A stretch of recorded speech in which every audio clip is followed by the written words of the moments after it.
to the Valley to Peak Nutrition Podcast. It is Lindsay and Kyle this week with a listener Q&A that we've been sitting on for a little while. So I apologize to the person who wrote this. I never know if I'm supposed to mention the name or if they want to remain anonymous, but we'll leave it anonymous just to play it safe. So if you want to read the question, then we can kind of talk through a couple of the different topics about it.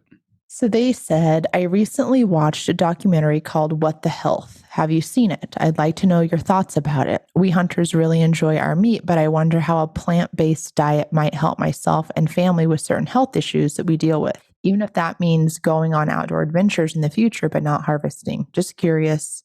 So this one sort of, I guess, caught me off guard. I don't know if it's the right verbiage for it. So the documentary itself came out a long time ago. It came out in 2017, and this question is pretty recent, even though, I'm saying that we've been sitting on it a while. We just got it this year.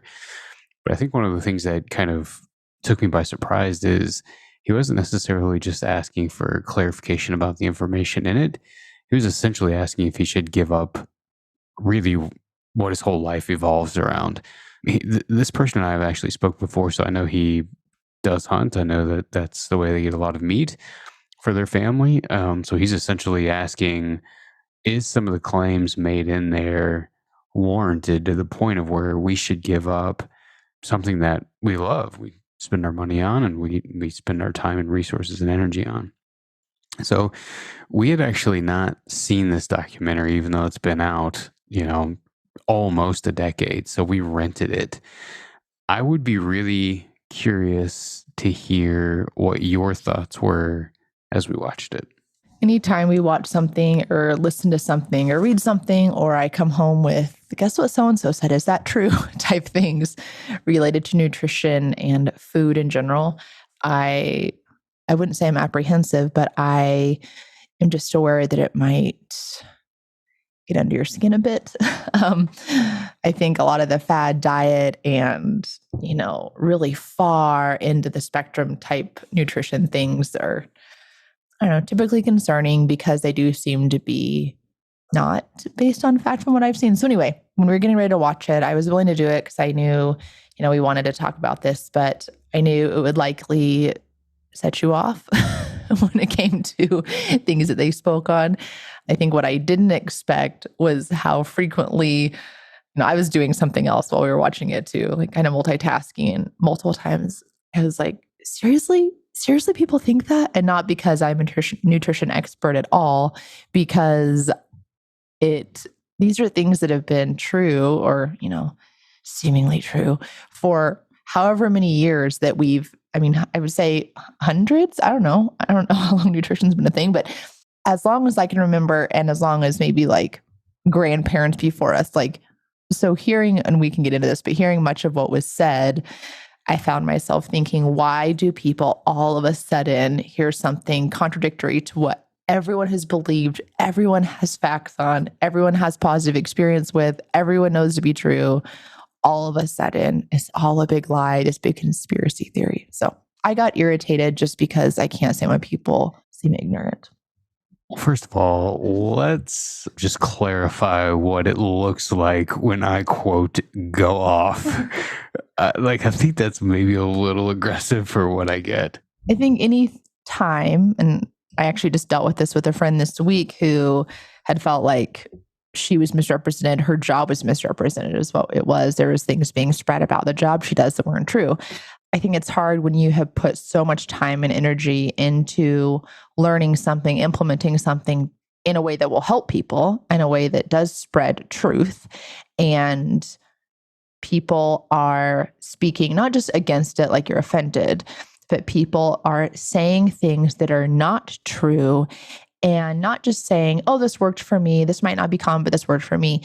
The people in this documentary, as well as the people that we're talking about that quote unquote set us off, are people that are harping on those who don't follow it, who are stating things that are not true as if they are fact, who are causing the person that wrote this question to question whether their family should stop doing something that is excellent activity, health-wise, relationally with their family. So set off is usually when you get very frustrated when it's usually people you care about, are put off, confused, made to question, talked down to because of choices they make based off this stuff. And the fact that this just really breeds fear into people and confusion, I think, is a really frustrating thing for you because it's not true.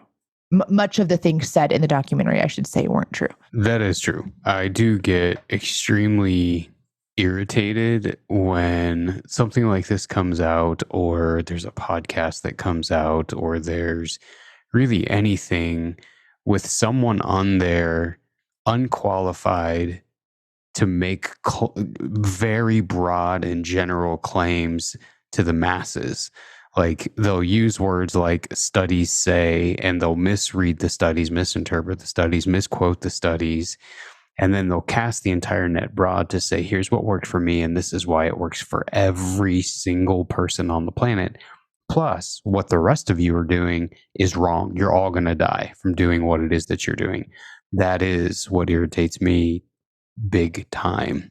So the premise of this, if you've not seen it, it's like any other documentary in the sense of it's very polarizing. It's very one-sided.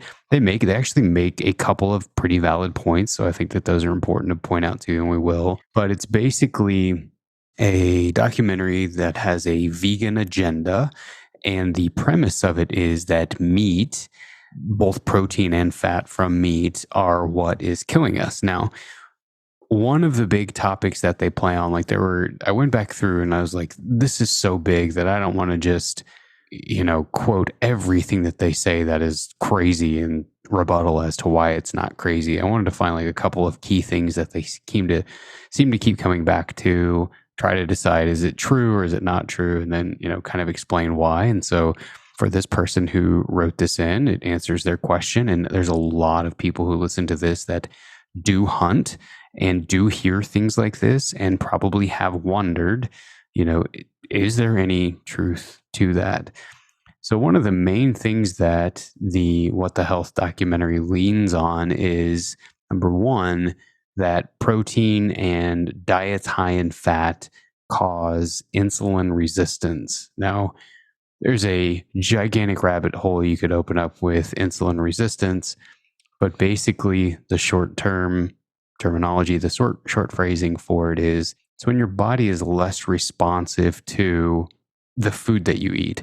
Food, when we eat it, should go into our cells or into our body for energy. And when your body becomes less responsive to that, sometimes it gets called insulin resistance. And so the question is that true? Does the protein, does the fat that's in meat cause insulin resistance? The answer to that is not really. And what I mean by that is protein in and of itself, fat in and of itself from all meat do not cause insulin resistance. What can cause insulin resistance, regardless of if it's protein, regardless of if it's fat, regardless of if it's carbohydrate, regardless of if it comes from an animal or a plant, or you grow it or you don't grow it, is too much. Excess of anything puts us in a state where our body becomes less responsive to the food that we eat, and we have high blood sugar levels, and we know that that leads to chronic disease. So when I say kind of not, it depends on, and this will be familiar to anyone who's ever listened to this, it depends on the dose. So they took the fact, which is an excess of any of these, are they called macronutrients? Yeah. Oh, look at me, name dropping words. They took a fact that says any of these nutrients, fat, protein, carbohydrate, an excess of any of those can cause insulin resistance. Diabetes comes to mind when you say that. They took that and said, we're going to choose the one, which was protein and fat, right, from meat. Those ones do cause it for no other reason other than that you consumed them. That is exactly how they make it seem in the documentary. And to be clear, what causes it is excess calorie intake. When your calorie intake exceeds the need, then the body will deposit it as fat. And when that happens, you begin to develop insulin resistance. It doesn't matter. You could eat too many apples and do that. You could eat too much meat and do that. You could eat too many potato chips. You could do that with anything. And that's the point. But you're exactly right in saying, like, the stroke in which they paint it is very much that, okay, well, we're going to singular out. And then they go through and they pick these studies, they'll cite these studies, I should say. And this individual had asked, and one of them, he said, are the studies legitimate? So we'll come back to that in a little bit. But they cherry pick these studies out. They make a citation, or they pull a sentence out of a study, and studies are extremely long, and they make it read the narrative that they want. So that's exactly what they do. Now, I feel every time we cover a topic, like, it's my goal to cover what's the problem, is it true or is it not true, and then what's the fix, right? Like, I think it's good to give people information that if they're doing this, like, what could correct it. So the question is like, okay, well, what can we do to prevent insulin resistance? Number one would be, do not be eating all day long. Have periods of time where there's no food coming in. That's going to make your body more sensitive to food when it does come in, and your blood sugars or your energy levels will respond favorably. Now, this does not need to mean extreme prolonged periods without food, i.e., 16-hour fasts. This can be 3 to 4 hours between your meals with no lattes, no little snackings, no sips off of a soda, no pulling stuff from the boss's desk, no nibbling on anything. It's just not eating, right? Like, you could have breakfast, lunch, and dinner, and then have no calorie intake aside from what you take in those meals, and satisfy exactly what we're talking about. Why is doing that, I guess, a step toward not developing insulin resistance? Why does your body need breaks from intaking food, as opposed, let's say, if you were going to eat, this is made up number, 2,000 calories in a day, you're saying split that into 3 or 4 meals. Why not eat 100, 100, 100, 100, 10 times a day? Well, theoretically, you could, as long as you're not exceeding the calorie intake, right? But very few people are eating 100 calories, right? Again, there are certainly people who already do this, but if you're looking at the average American diet, it's very much comprised of high carbohydrate, low protein, high calorie foods, snacky type of stuff through most of the day.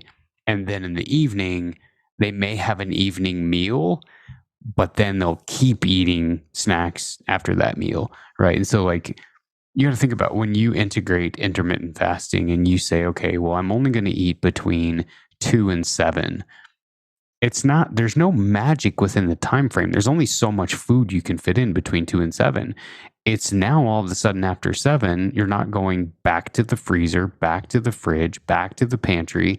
So yeah, of course you have favorable outcomes with changes in your lab markers and with your weight and all these things, but there's no magic within the timing. Your point in this, and why you recommend this, is more to address the habits, because you know what most of us tend to eat when we eat throughout the day multiple times. Yes, but it also is at more of a scientific level, in the sense of, there are a lot of medications where, let's take melatonin, for example, because it's been pretty well researched. If you can't sleep and you take some melatonin, probably going to help first time. We know people who take lots and lots of this stuff now because the dose kept getting less effective, because your body starts producing less of it on its own and less of it on its own because you're getting it from somewhere else. This is the same in the sense of, if you're constantly taking in food, the body's just always in this state of production for insulin. It's less sensitive to it. So it never knows, should it be secreting more? Should it be secreting less? There's always something there. So now whenever it's like, okay, well, there's nothing there, production shut off. I don't want to make it like a unicorn or a mystical thing by saying like, oh, well, it triggers it or whatever, but it very much responds to when there's food and when there's not. so it becomes more or less sensitive depending on how many meals are coming in, which kind of goes into number 2.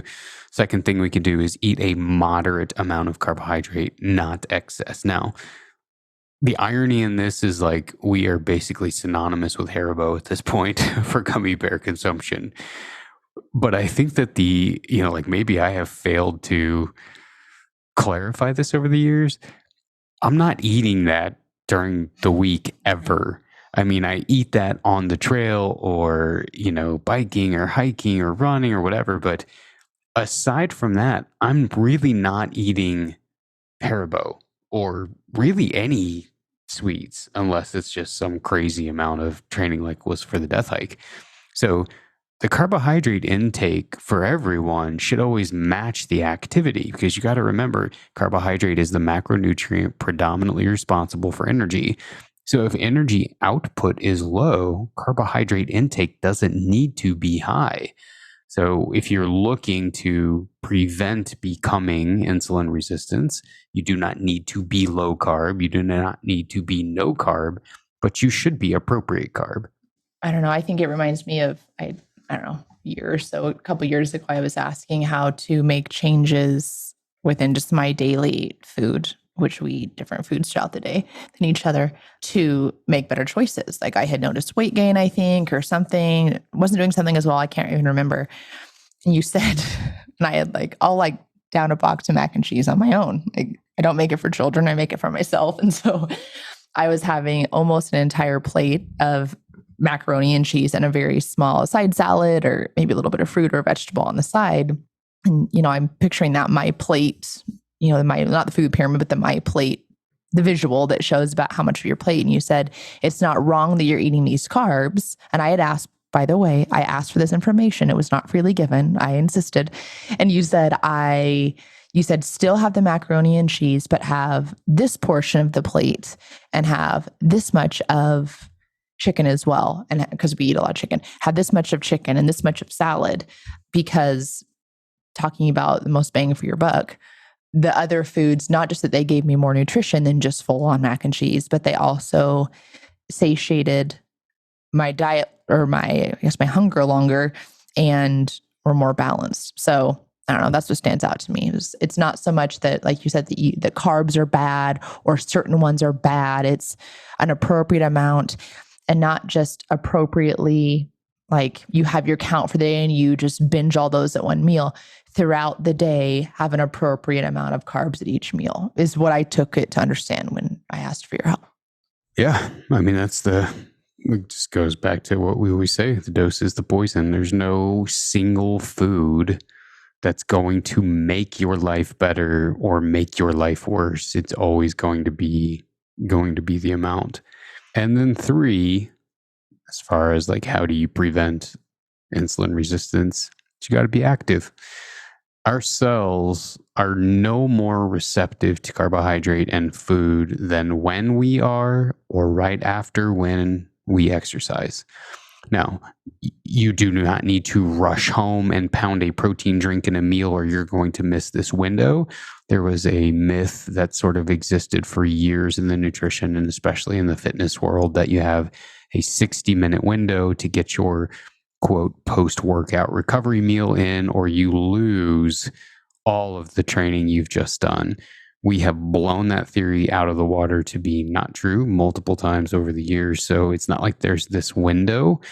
However, if you're more active, that is another excellent way to make your cells, which are made up in your body, in your muscles, they're all over. There's many, many, many, many of them, more receptive to your body taking that food, carrying it into your cells for energy instead of remaining high in the blood and causing a lot of the chronic disease that we know causes chronic disease. Why is the timing of during or shortly after a workout the best? What is going on in the body that is more receptive? Yeah, that's a good question. So there are certain cells that carry carbohydrate into the cell. There are certain openings, let's call them, right? Like you could almost picture them as windows.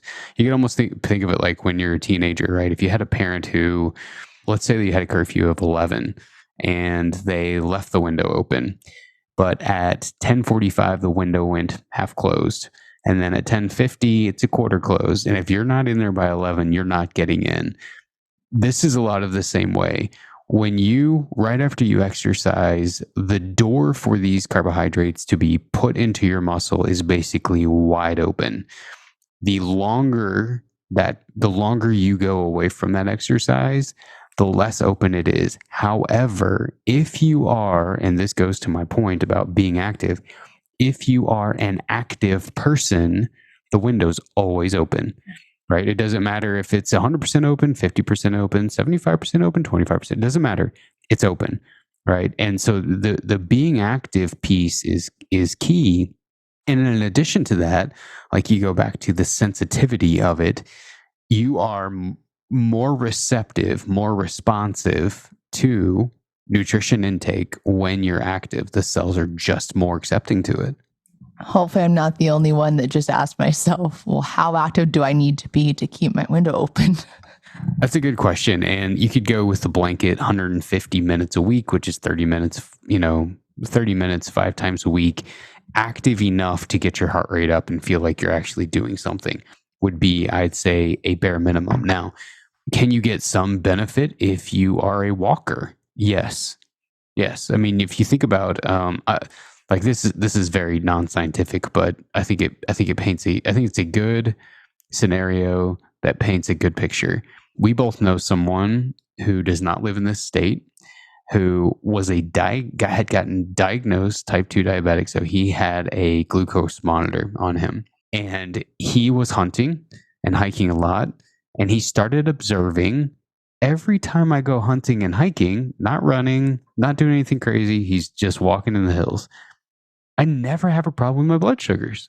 And it was a very, like, just kind of looked at him and like, you think maybe it might be worth doing that more often then, type of thing. So I don't think that it needs to be vigorous, but it can range a huge spectrum, and it's going to be very individual. But if you're looking for minimum effective dose, then I would say 30 minutes, 5 times a week, enough that you feel like you're actually doing something. All right. So topic 2 that the documentary leans on is red meat, in particular, causing heart disease and or cholesterol problems. And so that sort of begs the question of, like, is that true? Does red meat in and of itself cause heart disease? Does it raise cholesterol? Which, like, if you were to see the downstream effect of that, that would eventually potentially cause a heart attack and kill you early. That's essentially what they're saying, right? If you eat red meat, you'll die early. Is that true? We do not find that to be true, depending on the size, the portion size of meat that someone eats, the amount of fat in that meat, and how that meat is prepared, right? So we do know that, and I'm gonna circle the horses back to this, but we do know that a diet high in saturated fat, which is the marbling found within most red meat, not deer, not elk, but like meat that you purchase at the grocery, has a high correlation with cardiovascular disease. You will have an entire crowd, like keto and carnivore, who claim that that is not true. They will then argue particle size of the LDL profile. They will argue apoprotein B. They'll argue all of these different things. But from what we know now, in large studies with people, there is an association with those levels driving up and those levels correlating with cardiovascular disease and that correlating with mortality. In other words, yes, it increases your risk, might die early. So, what that communicates to the general public, and what many of the people that we talk about or reference do state, is that in and of themselves, red meats are bad. You should not eat them. They are unhealthy and they will make you have a heart attack. But you also said part of addressing these misconceptions and things is to say practical ways. So, like, people are probably thinking, well, if that's not it, then why? Well, I always think, if that's not true, then why do people say it? Or, well, what can I do to, this the person that wrote this question, what can I do to still enjoy these things? I mean, there's some things you told me, like when I'm the one to go to the store, we don't buy a whole lot of red meat. I mean, we have it, but typically if we're buying meat at the store, it's chicken. So when I go, you said, well, look at the percentages, or like I love gallo salami. And you're saying, well, each of those white flecks, like what is fat? What are things that people can do to still enjoy these foods? If you're saying they're not bad in and of themselves, how can they still enjoy it without having it be a risk? Yeah, that's a great question. So there is an allowable intake of saturated fat. You cannot avoid it altogether. Even things like, olive oil and some of the oils that we know prevent cardiovascular disease still have saturated fat in it. So the general recommendation is you want that to be no more than 7 to 10% of your total calorie intake per day. So it still is allowing for a decent burger or whatever. If you're looking, are you asking like what percentage you should shop for? Yeah, I mean, I think, when we were first introducing this, part of answering these questions is to say, what are practical ways to do this? And there are misconceptions out there. So what are things people can do if red meat in and of itself is not bad, but there's some truth to parts of red meat concerns? What can people do to enjoy red meat in a healthier way, maybe? Yeah, I think there's a couple. One, hunt. Right? I mean, elk and venison and antelope and nearly every big game species that we hunt is extremely lean. There is no cardiovascular risk that we know of when it comes to lean meats. Now, we'll extend this topic here in a little bit more, but when you're talking specifically about getting a heart attack, right? It's it's lean meats. The trouble with saturated fat is like you're going to get little scars on the vessel walls of your heart. Saturated fat, as blood flows through, because it's in your blood as you process it, starts stacking up against the scars of that heart. And as they continue to accumulate and accumulate, just like a pipe at your house, and accumulate and accumulate and accumulate, eventually there becomes a blockage. And it doesn't, you don't have to be a medical expert to know that when there's no blood flow, that's when you start having problems, right? So if you don't hunt or fish or whatever, you still want to either try to find the leanest meats that you can, make that, vast majority of your diet. And if you are going to have really high fatty cuts of meat, less often, smaller portion sizes, etc. I think it depends. Like, could you get by buying 80/20 and making a burger for 4 ounces? Yes, that's not going to send you to your grave. And I think that's the other important thing to remember is you're not making or breaking your health on a single decision. It's decisions carried out over many years that put you in a position like this. So if you go celebrate an anniversary and you eat a 65-ounce porter, you're fine. Right? I mean, we went to the Wild Sheep Banquet a couple of weeks ago, and they served these giant pieces of prime rib, and I destroyed the entire thing. It was great. So I think that that's part of the picture with that really matters. The second piece is like that they highlight in here as far as red meat is that red meat will cause or increase your cancer risk. This is plausible, and they do make some good points here. Now, it's not like red meat overall does. There's a couple really important caveats within this. Number one, we know that anything that's been cured or processed, right? Like, so roast beef or hot dogs or bacon or sausage. Sorry, everyone, I'm just telling you the facts. We do know that there is a pretty strong correlation between an increased risk of colon cancer and eating a lot of those. So like jerky, we make our own jerky. I never put nitrates in it.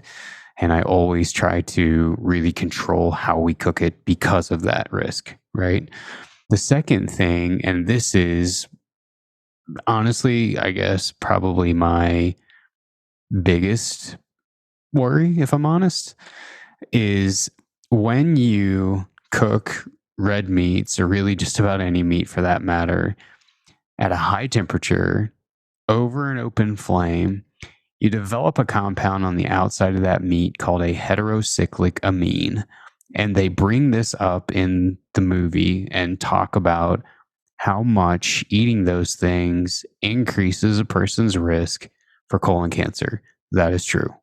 So I think that that is important to point out. However, I think you're getting ready to pick me apart on this. So I'm just going to let you ask the questions. I don't know enough about anatomy and physiology to know this. Why colon cancer? Why is that the, worry? Because if you think about it, when you eat food, it goes down your esophagus, goes into your stomach, goes into your small intestine, goes into your large intestines, which your colon is a part of. So as it's trying to pull the nutrients out of your food, it's just part of the process, right? At a cellular level, that tends to be where it develops. I think something that's important, though, to point out here is, how often you're doing this matters. So, like, if you're reverse searing your back straps and you're just smoking that thing on cast iron and then throwing it into the oven to finish, and you're doing that, multiple times a week, probably not looking good for you. But if that's a rare occasion, that's a different story. You and I have talked about this before, and you've said, like, it would be really good for you, Kyle, to mention things that we do at home to reduce that risk, because I do take this into consideration and try not to do this very often. So number one, I will always try to cook in an indirect method. So I'll have the flame or the charcoal or whatever on one side of the grill, and then I will have the meat on the other side of the grill. And like if you're doing like a Weber charcoal grill, I'll try to set the venting up so it pulls the smoke through so it still tastes decent. But I don't, as much as I can help it anyway, want it sitting over an open flame. Second thing that we do is, this is the whole reason we bought a Traeger or a pellet grill, is because the method of cooking in a pellet grill, it doesn't have to be a Traeger, it could be a Pit Boss or whatever, is convection. So there's never really an open flame hitting that meat, yet you're still getting, because of the ventilation and the way that they've got the system set up, a smoky or grilled flavor because of how the smoke is pulling through that. And then the third thing that we do is we often braise things, meaning like we cook it in a liquid. And there are charts, and the charts are fascinating. If I can find them, I'll link them, where it shows the amount of risk present based on how you cook it. Putting it over an open flame, risk is extremely high. Braising it, putting it in liquid, etc., the risk is basically non-existent. So I think the frequency in which you do it matters. How are you cooking other meat matters. Are you taking caution? Are you not? I think all of those things matter. Well, and I'm very black and white. Like, give me a rule. How many times per week can I have, a pepperoni stick or whatever? But I mean, I think people here, that's where a lot of the, the concerns from this movie come, and through every single friend I know that's like, oh, well, we don't eat blank. We don't eat this. We don't eat this. They've completely ruled out an entire food, it's usually one of everyone's favorites too, because I think the thought is, if I consume one portion, if I consume it once, if I consume it at all, I will most definitely 100% get blank. If that's their choice, like, hey, I'd rather just avoid it because I don't like it that much, that's one thing, right? I get that being a good step. But I think whenever, and maybe listeners are thinking this too, whenever I hear you say, well, like lunch meat, like regular lunch meat that doesn't have, no nitrates in it, like probably not the best. I'm like, oh no, I gave the kids, a ham sandwich. Or when we hear, cured meats or whatever, I'm like, oh my gosh, I just had however much of a meat and cheese tray at that luncheon or whatever. Like, I don't know if I have a question. I guess that's what comes to mind as, should I avoid these foods altogether? And maybe I'm even asking what moderation looks like, because a lot of the things that you just referenced are people's favorite things that are go-to snacks or foods. It's a good question, and honestly, I don't know that there is an answer. I mean, I think the less often, probably the better, but I think that that's got to be in the lens of what does the rest of your diet look like, right? And so, like let's just use us as an example. If we go on a jet boat, so we went on a jet boat trip up the Snake and they gave us sandwiches, which I am 100% positive were loaded with nitrates. Did I not eat that? No, I ate the entire thing and I don't regret it at all. My father-in-law, your dad makes jerky that I know is loaded with pink salt. He gives us some every Christmas. Do I eat it? Yes, I eat that too. But as often as I'm helping it, like here at home, I'm not buying it. We do buy lunch meat when I hunt. That is, normally what I'll take is lunch meat. I do try to buy like nitrate free at the bare minimum, but we don't, I think it's a frequency thing, and I wish I had a better, like an absolute number. And I think that what I'm going to say next is going to help, because this person had also said, is there any value in eating more plant-based? The answer there is yeah, too. And part of the reason why is we know that the absolute best thing that you can do from a nutrition standpoint to reduce colon cancer risk is to eat whole grains, fruits, and vegetables, all with fiber on them, because the fiber literally grabs onto all of these things, cholesterol, some of these amines, some of these negative things, and carries them out of you. So when you look at some of these charts about, okay, well, what increases cancer risk, what reduces it, it's like bar none, hands down, if you want to reduce risk, include whole grains, include plants, include vegetables.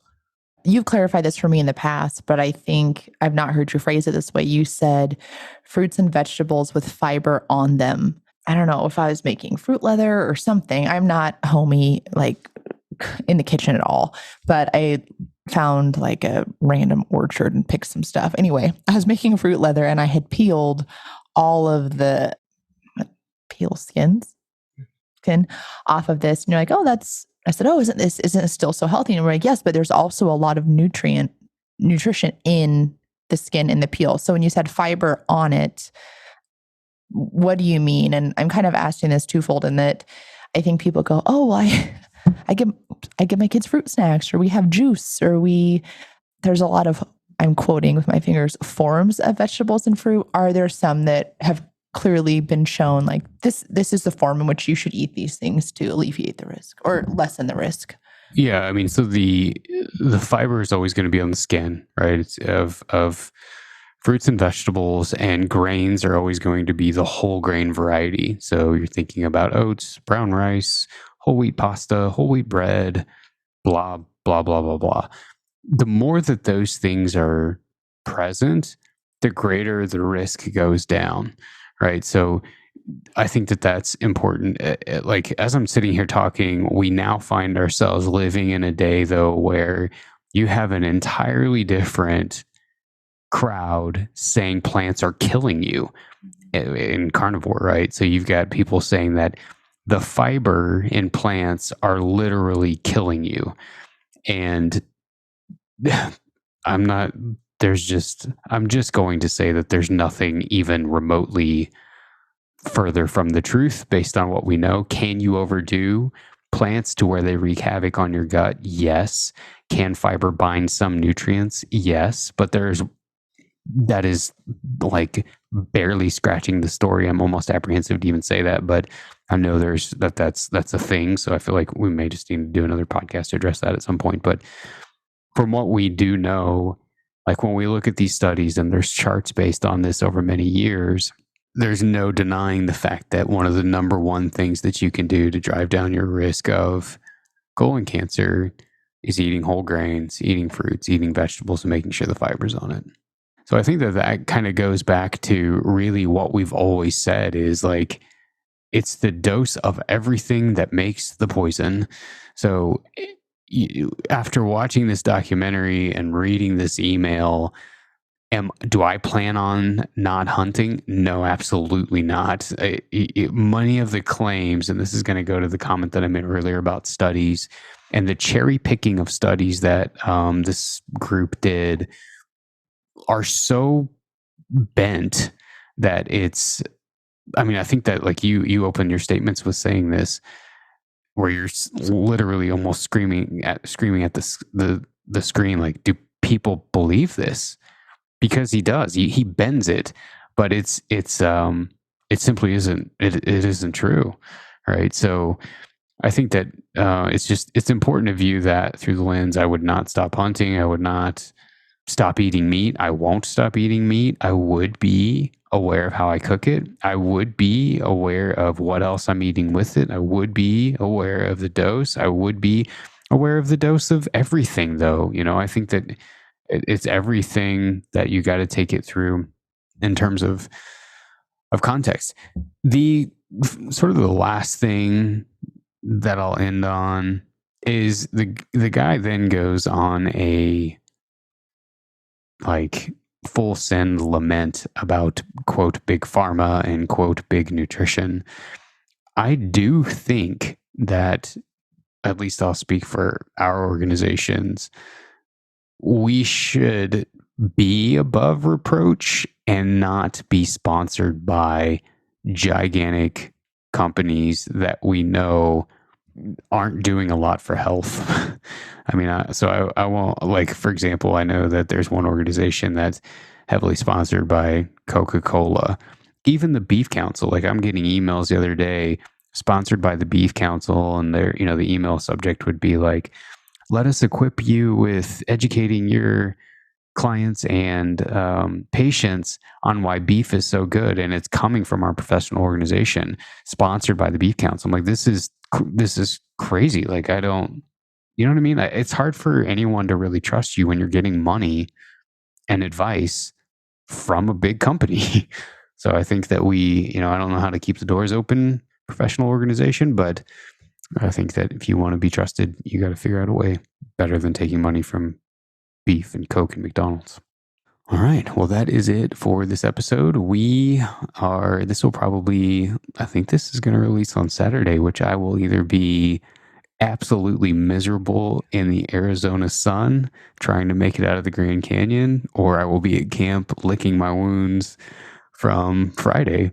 But we leave just in a couple of days. This will be releasing, I think, on Saturday. So by we, he does not mean his wife and himself. He very much means the Exo Death Hike that I am not going on, wasn't invited on, and I am not sad about it. People always ask if I'm going when they say, oh, what's Kyle doing? I'm like, oh, let me tell you about this crazy idea. Yeah. Anyway, so he has been very much prepping for, not like prepper weird, but very much it is a little weird how much you prep for it, but prepping for that and the food, just seeing the art that goes behind the prep and the food for this. It's very fun because, I see what we eat on a daily basis, and we have treats in our house, and we do have chips and we do have candy tucked away, but to see the mass amounts of treats that I don't know where they're hidden most of the year, which is probably good. Just like a couple bins full of things that come out when it's time to prep for a big hike like this. So, are you ready? Yeah, about as ready as I'm gonna be. For as far as the food goes, it's hard. Like, you think about it, you're going to be on the trail for a very long time. It's basically one day's 50 miles and 12,000 or so vertical gain. And then, we're supposed to do that twice. So you're looking at 100 miles and roughly 24,000 feet. It can be really challenging to try to plan out your food, because you're not just trying to plan like a menu, you're trying to plan the frequency in which you get it down. So you're trying to plan timing, and on something like that, you do have to take into account, like, we've talked a ton on here before about carbohydrate intake on stuff like that. But you at that point, you got to start thinking also about protein and some other stuff. So yeah, there's a lot of stuff I'm looking forward to eating that I don't always eat, but there's a lot of calories and carbs that'll hopefully keep me going as far as these legs can go. I think the thing that I don't know if I should say it concerns me, but that surprised me the first time that you went to do a major, I can't remember what it was, a major something. I don't know. We had still had one baby. I mean, he was little. No, he was crawling because I remember you laid it all out in the living room and like by the day and labeled each baggie. And it was for anyone that likes to color code and organize as much as I do. I was very proud, but you laid it all out and you had your measuring spoons and cups. And then he woke up from a nap and I think didn't have a meal the rest of the day because you just sat there and, and binged on like gummy bears and sugary cereal. Gosh, what else? It's like just I picture it being very, potent might not be the right word, but potent, compact forms of carbohydrates. You're not taking like a bunch of freeze dried mac and cheese, which would be my top choice, but like what, I don't know, maybe you can share a little about the, I don't know, arsenal when you have a whole arsenal full of sugar. Well, I like to view that moment as a bonding moment. He was little, and we didn't like overload him and just gave him a little sample of each. Did we overload him? Yes, you had measuring cups out, or like half cup, whatever your portion is. And you would just fill it. You would just dunk it in and be like, oh, you need a little bit more? Oh, you need a little bit more. Poor kid. He wasn't sad. He had a great time, but... What is in there? That's a good question. There's a lot of electrolytes with carbs. So like I'll just do a kind of a plain Gatorade. A lot of guys are taking Tailwind and, different things like that. It's really like for me, sure, it's nice to have the electrolytes. It's nice to have the carbs, but you just get tired of drinking water. You just get like your mouth just, it's really challenging to just drink water that much. And then I'm taking several packages of mashed potatoes, instant mashed potatoes, which rehydrate without heat and have a heavy hit of salt in them. They're very easy to eat, and after a while, believe it or not, you get really sick and tired of gummy bears and kind of sweet stuff. So the mashed potatoes are a great substitute, full of potassium, salt, and good carbs and other stuff. Does salt serve any sort of nutritional purpose? Yeah, so salt is the most predominant, most major electrolyte lost in sweat. If you lose salt, if you lose hydration, you'll be shot before anything else. So in something like the Grand Canyon, where, on the South Rim, it's supposed to start. I mean, this is the other thing. So we're planning for all of this, and the winds are looking like 20 mile an hour sustained winds, 50-mile-an-hour gusts. So it's like, what are you going to do with your tent? Because it'll just be shredded after a day of that. Not to mention, like, the lows are in the 20s on the rim. So there's a lot I'm trying to think through, but the canyon itself could be as high as 77 to 80, even early April. So sweating a lot. So the salt, you want to be sure to replace that. And then there's just, what else is in there? There's Audrey bars, which we've talked about a lot before. And there's trail mix, and I mean, just all sorts of stuff in there. We'll probably do a podcast wrap up with a gear list and food list and stuff. Just a little shout out about the Audrey bars. Audrey is my best friend, and she makes all sorts of very earth nutty type meals, but these ones have been a family favorite and are chocked full of what is in there. It's all good. Yeah. Oats and special seeds and peanut butter, I think. Is there peanut butter in there? Those bars, like when we went to Alaska, there wasn't much that sounded good to me as we kept hiking, but those things always sounded good and they always set good. And even in my training hikes this year, there were a couple where I had more weight than I'd planned to carry on accident, and I was just smoked. And those things always taste good and always pull me through. But there's oats in there. It's a lot of oats, and then I'll usually put cherries and apples and chocolate chips and coconut, and there's salted seeds in there, and I usually dump some extra salt and some extra cinnamon. So they're just like this really salty, sweet. Man, they're so good. Like my mouth is just watering thinking about them. They're so good. The website or I think we posted the recipe for those, and I've actually had a gentleman who reached out from New Zealand who was like, "Hey, do you have that recipe? Because I would really love to make some." So shout out to you. Appreciate you listening to the show. But anyway, we will have a wrap up some point whenever we get back from the death hike. Hopefully it goes well, and we appreciate you guys listening. We will be back again with another episode here in a couple of weeks. Have a great week, everybody.